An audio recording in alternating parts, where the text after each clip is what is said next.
Let's go. All right, y'all. So, some childish news coming out of Alabama. They cleared a plan to use COVID-19 relief funds to build not one, not two, but three new prisons in the state of Alabama. And also, the governor there is claiming that some of the prisons there will be reformed. The legislation opened a special session on Monday to consider a $1.3 billion construction plan to build the three prisons and renovate the others. And of the funding, the state would use 400 million, Mike, 400 million of its allocation from the $1.9 trillion American Rescue Plan. That's the plan that Joe Biden put out, y'all. So this drew a lot of backlash from Democrats who say that the corona relief funds should be used for COVID. I mean, but they want to put it into more prisons. What's going on? I mean, I don't even know how we even explain this. I mean, they're literally using COVID relief funds to build three prisons, to renovate a bunch of other prisons. And then Governor Kay Ivey comes out publicly and calls this reform. She called it criminal justice reform. How is building extra prisons to house more people and to literally contribute to mass incarceration? That's not reform. That's the opposite of reform, especially right now when we're looking at COVID and the effects of this pandemic are still lingering. I mean, you got a lot of people who are out here still committing crimes due to poverty. So instead of using the COVID relief funds to help these people who are living in poverty, instead, you're going to build more prisons to house them. Man, this is ridiculous.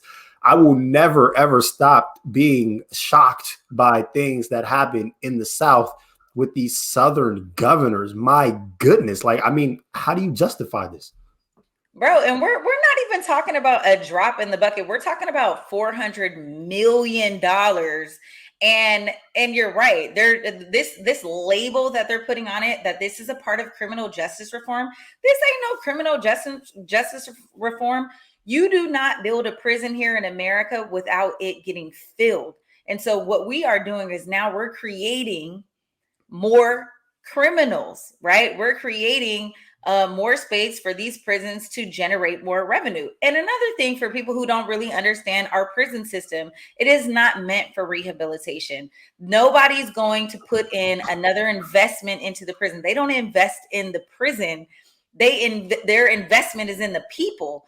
They want to get people because that is the way that they're going to generate revenue. They need bodies to fill those beds. And so if we were really talking about reforming, the criminal justice system, we'd be talking about creating more opportunities for returning citizens. We'd be talking about creating more opportunities for low-income households so that they can become homeowners. We'd be putting substantial investments into medical facilities because it's still COVID, right? I mean, there's still a Delta variant going on.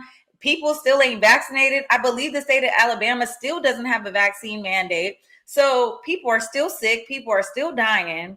And you talking about you want to use $400 million of COVID relief money to go in to build not one, not two, but three prisons? Man, y'all playing. That's all right. But you know what, Mike? There's also another thing called UNICOR that you probably haven't heard of, because unless you have somebody who's incarcerated, I mean, you just don't really know about this. But guess what? Your good sis right here, she's woke.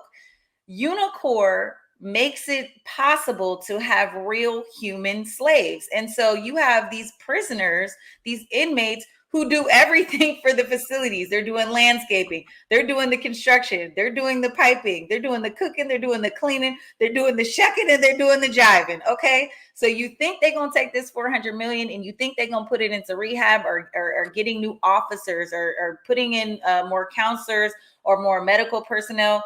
You ain't gonna get it. You holding your breath. So this is a horrible plan. But you know what? Great PR. Great PR. You hit the nail on the head. And my final thought here is, this reminds me of the guy that we talked about on this show who did the PPE scams that's about to go to prison, and all the other folks that I'm sure we know who was out here running these little individual scams here and there. They're all gonna go to jail for that. Yet the state of Alabama gets to scam with these funds, because make no mistake, this is a scam. If Big you're going to scam. use COVID relief funds for this, this is a scam. And yeah, it's totally legal. And that, in a nutshell, is America.